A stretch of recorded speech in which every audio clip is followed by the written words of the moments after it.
à tous. Dans cette vidéo, on va voir ensemble la correction de l'épreuve de comptabilité et de gestion du brevet de technicien supérieur BTS, épreuve UE 41, session 2019.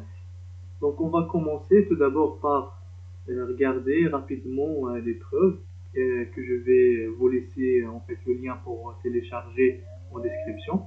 Et par la suite, on va voir ensemble la correction notamment de la mission numéro 1. Donc pour ne pas faire une vidéo qui est extrêmement longue, donc je vais me contenter par corriger la première mission donc, dans cette vidéo. Et après, on va regarder dans les vidéos qui suivent donc la correction des autres missions. Donc voilà l'épreuve qui est constituée par 21 pages. Donc voilà. Vous avez ici le matériel autorisé. Vous avez ici le matériel autorisé, donc vous pouvez utiliser votre calculatrice avec son mode d'examen, donc ça on n'a aucun problème.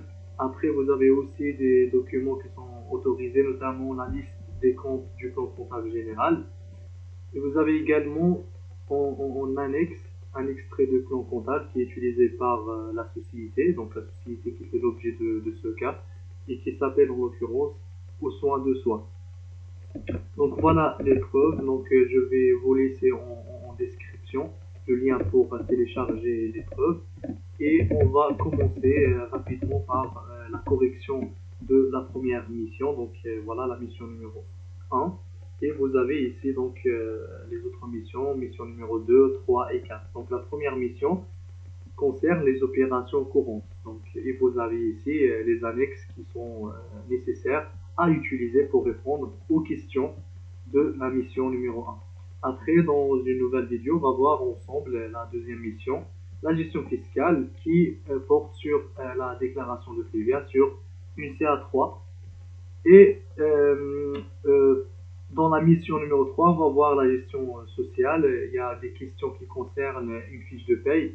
Donc on va aborder ensemble dans une autre vidéo. Et finalement la mission numéro 4 donc, concerne les travaux d'inventaire. Donc sans trop tarder, on va commencer tout d'abord par la mission numéro 1. Donc voilà la correction de la première mission qui porte sur les opérations courantes comme je viens de dire. Et la question qui concerne en fait cette partie consiste à traiter des documents comptables qui sont en l'occurrence des factures. Donc voilà la première facture que vous avez dans la page numéro 7 pour les soins. Donc voilà, donc la question c'est de pouvoir comptabiliser cette facture en se basant sur les règles comptables et les règles aussi fiscales de cette société. Donc on commence par la première mission qui consiste à traiter des opérations courantes. Il y a un certain nombre de factures qu'il faut comptabiliser au journal de la société aux soins de soi. Donc la première facture que vous avez en annexe A1, c'est la facture de pour les soins. Donc il faut qu'on comptabilise cette facture en se basant sur les règles comptables et fiscales qui sont liées à cette société. Donc la première facture que vous avez à la page numéro 7 qui concerne des produits pour Corner Vintage. La question qui est posée ici, c'est tout simplement de comptabiliser la facture au journal de la société. Donc le traitement pour cette facture est extrêmement simple. On sait que cette société elle est assujettée à la TVA. C'est indiqué dans l'énoncé, dans la fiche d'information et de description de la société. Parce que ça, c'est extrêmement important. Avant même de commencer à réfléchir sur la façon, en fait, qui est juste pour saisir ou comptabiliser n'importe quelle facture, il faut connaître déjà, en fait, la société. Est-ce que la société, elle est assujettée à la TVA ou pas? Donc, d'après la fiche de description, cette société, aux soins de soi, elle est bien assujettée à la TVA. Donc, ça, on n'a aucun problème. On peut maintenant comptabiliser la facture tranquillement. Donc, en journal d'achat, bien évidemment, parce qu'il s'agit d'un achat.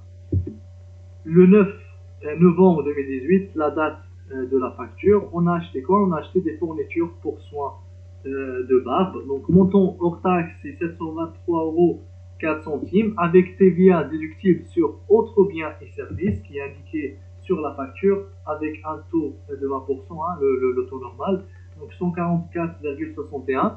Et bien évidemment, on a au crédit le compte de fournisseur qui est lié au polysoin, donc 401 FRPEA. Donc ça, c'est le compte qui est utilisé par la société pour décrire ou pour comptabiliser, enregistrer le montant de dette lié à ce fournisseur-là. Et bien évidemment, vous avez le débellé, donc il faut mettre le numéro de la facture ou la référence de facture.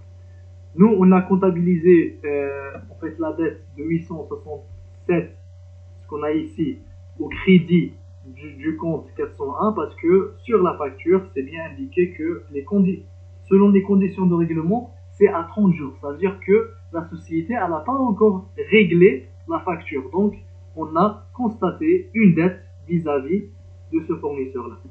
Donc voilà pour la première facture, c'est extrêmement simple. Vous avez un achat de fourniture pour soins de barbe avec une TVA auto normale et au crédit on met compte de fournisseur parce que c'est pas encore payé. Donc on passe tout de suite à la deuxième facture, donc facture BVA PRP que vous avez toujours dans la page numéro 7. En l'occurrence, on a acheté une machine spécialisée, donc le 15 novembre de l'année 2018. On a acheté cette machine-là qu'on va utiliser pour réaliser justement notre activité. Donc vous avez la désignation, vous avez quantité, prix hors taxe, total hors taxe. Vous avez en fait le détail de la facture, vous avez une remise de 3%, un escompte de 2% et vous avez le net financier avec une TVA à 20%. Et voilà le montant TTC. On vous dit aussi que le règlement a réception de la facture par chèque. Il faut constater en fait l'acquisition de cette machine. Donc c'est bien évidemment l'acquisition d'une machine, donc ça sera une immobilisation. C'est pas le compte 6 qu'il faut utiliser, mais c'est le compte 2.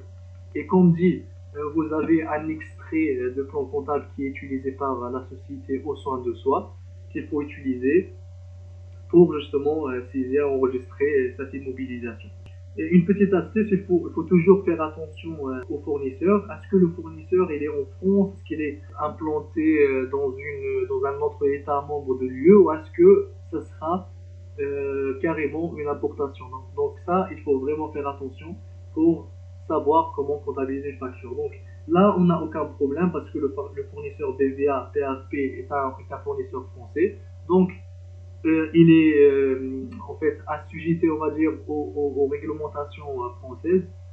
Donc il n'y a aucun problème. On saisit normalement l'immobilisation au compte qui est convenable, donc au compte adéquat, et en même temps, vous avez la TVA sur les immobilisations. Donc voilà la présentation de la facture. Le 15 novembre 2018, on a acheté une machine, donc un épilateur, qu'on va mettre sur le compte 2151, donc installation complexe spéciale, avec le montant hors taxe 3013,40, avec une TVA sur les immobilisations de 602,68, et en contrepartie, vous avez le fournisseur BVA PHP. Donc voilà le montant, et on le labellé, il ne faut pas oublier, donc ce sont des détails, mais il faut vraiment respecter. Donc pour avoir une écriture qui est juste et qui est correcte à 100%, il ne faut pas oublier la date, le labellé, il ne faut pas oublier non plus les numéros de compte, le montant, etc. Donc tout ça c'est important. Là, j'aimerais bien attirer votre attention sur un point qui est extrêmement important. C'est un point qui concerne surtout la forme. Donc là, c'est une présentation d'écriture comptable. Donc là, on trace un journal, hein, donc, comme on fait ici, avec deux colonnes ici et deux colonnes ici. Donc là, c'est pour mettre les comptes de débit et là, les comptes de crédit et ainsi de suite. Donc il y a une autre présentation sous forme de tableau. Là, vous pouvez mettre la même chose, le débit, crédit, les bélés, le montant, etc.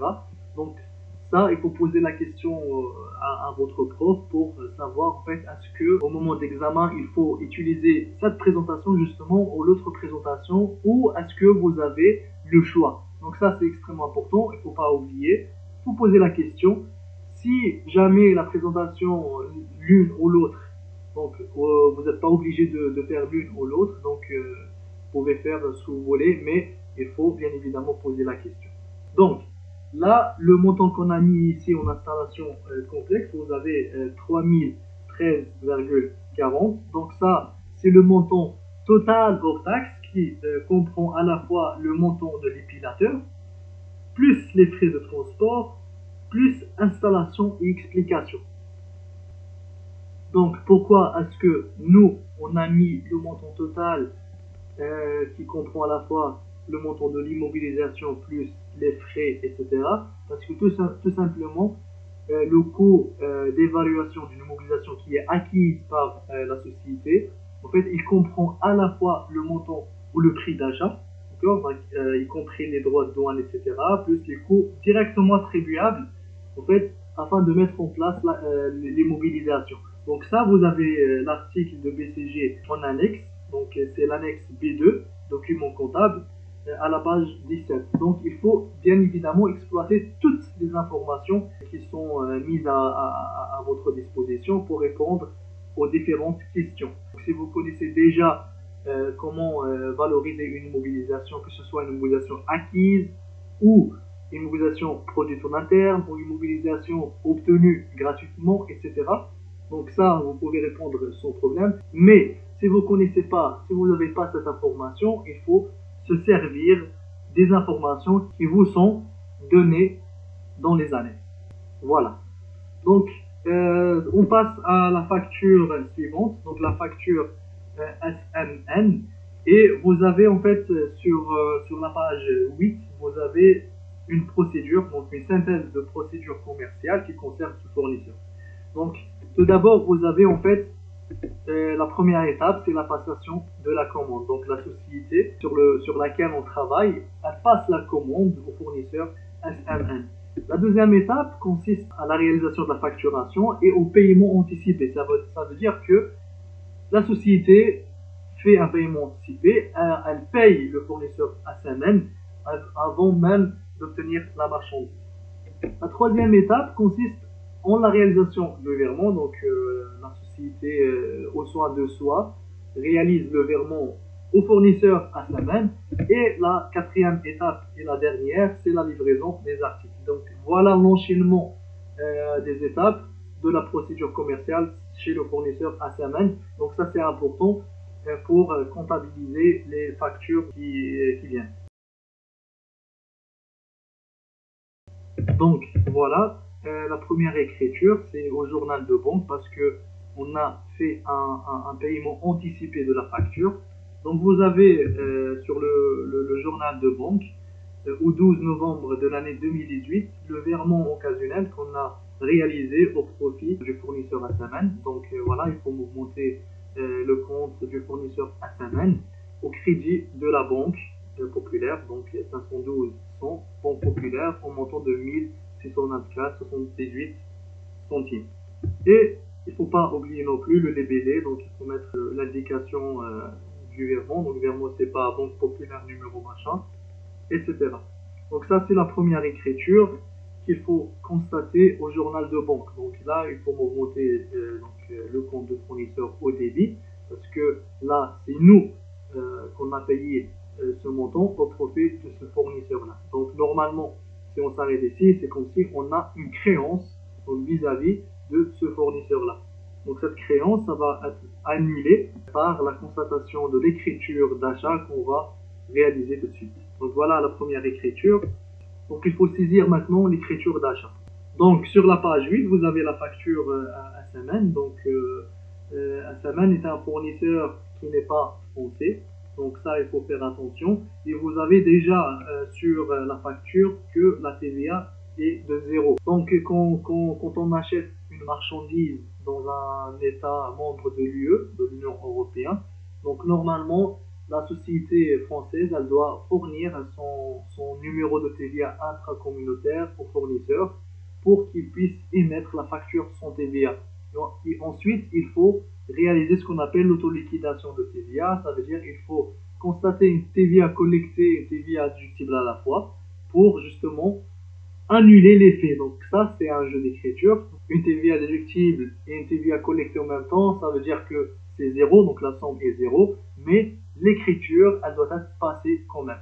Donc voilà, il faut mettre la date de la facture, le 12 novembre 2018, et nous avons acheté en fait de la marchandise à Tracom. Donc tout ça, vous avez ces numéros sur l'extrait du plan comptable qui est fourni dans les premières pages de l'épreuve. Donc achat de marchandises à Tracom pour corps, puis achat de marchandises à Tracom pour visage de 626,80 et TVA déductible sur autres biens et services 324,96 euros et en même temps TVA intracom, donc justement pour auto-liquider la TVA du même montant 324 et finalement le fournisseur donc qu'il faut créditer pour annuler la créance qu'on avait constatée lors du paiement anticipé et le montant bien évidemment c'est 1624,78.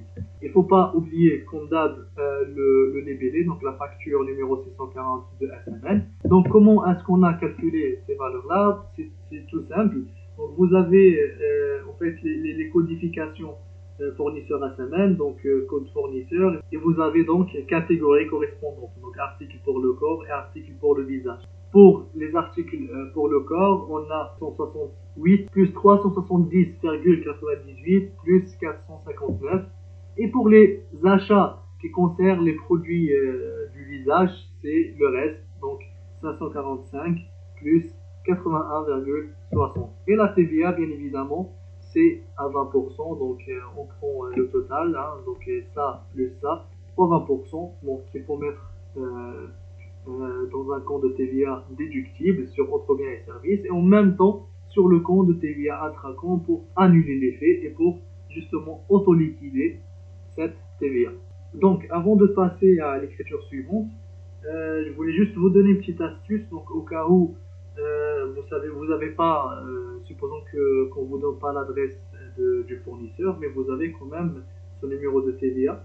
Donc vous avez sur la facture ASMN, sur la page numéro 8, vous avez le numéro de TVA Intracom qui commence par IT. Donc puisque ça ne commence pas par FR, donc il faut comprendre que ce n'est pas un fournisseur français, donc il ne faut pas déduire la TVA si elle est donnée. Et si elle n'est pas donnée, donc il faut auto-liquider la TVA. Donc dans tous les cas, il faut faire l'auto-liquidation de TVA si on achète donc dans un pays qui est membre de l'Union européenne. Donc on passe à l'écriture suivante, c'est la facture Monaco Logistique. Donc c'est la facture du transporteur que vous avez sur la page 9. Donc là, c'est le transporteur ou c'est la société qui nous a livré la marchandise du fournisseur ASMN. Donc vous avez la facture, donc sans aucun problème, vous avez le transport, donc le service qui est vendu, qu'on a acheté, donc le transport, la livraison de la marchandise du fournisseur ASMN, et vous avez les frais de gestion, vous avez TVA à 20% et conditions de règlement à 30 jours. Donc ça aussi, il faut saisir dans un journal d'achat. Donc vous avez la date le 19 novembre 2018, transport sur achat de marchandises, donc on a 225 euros hors taxe, plus la TVA déductible sur les autres biens et services, et en l'occurrence la TVA déductible sur encaissement, parce qu'on a acheté une prestation de service, et donc normalement les prestations de service, en fait, ils ont une TVA sur les encaissements. Ça veut dire quoi? Donc là, il faut distinguer entre les TVA sur les débits et les TVA sur les encaissements. Les TVA sur les encaissements, la TVA collectée, il faut déclarer juste les TVA ou les produits qui sont encaissés. Donc du moment où on encaisse un montant de vente, donc il faut déclarer la TVA sur ce montant-là. Mais si la facture de vente elle est transmise au client, mais on n'a pas encore encaissé la valeur de cette facture-là, il ne faut pas déclarer la TVA parce que justement sur encaissement. De l'autre côté, on a la TVA déductible sur les débits. À ce moment-là, il faut constater et déclarer la TVA en fait au moment de l'émission de la facture. Donc voilà, donc ça, ce sont deux régimes qui sont différents de TVA. Et en l'occurrence, ça c'est un prestataire de service, donc normalement lui il a une TVA sur les encaissements. Donc lui, tant que la facture elle n'est pas encore réglée, il ne va pas collecter, il ne va pas déclarer la TVA collectée sur cette facture-là.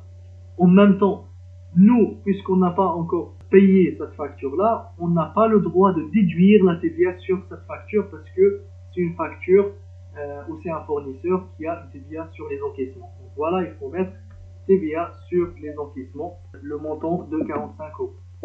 La contrepartie, c'est le fournisseur Monaco Logistique. Donc voilà, le montant TTC de 270 euros.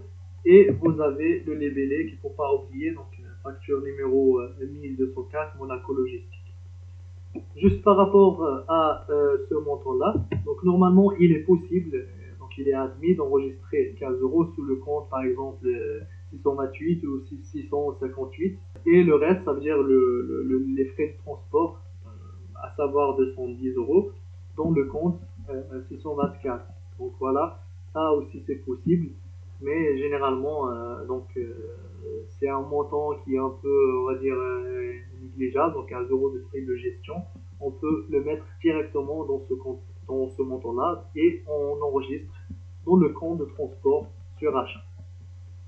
Donc voilà, on est arrivé à la fin de cette vidéo. J'espère que ça vous aura aidé. Et je vous dis à bientôt.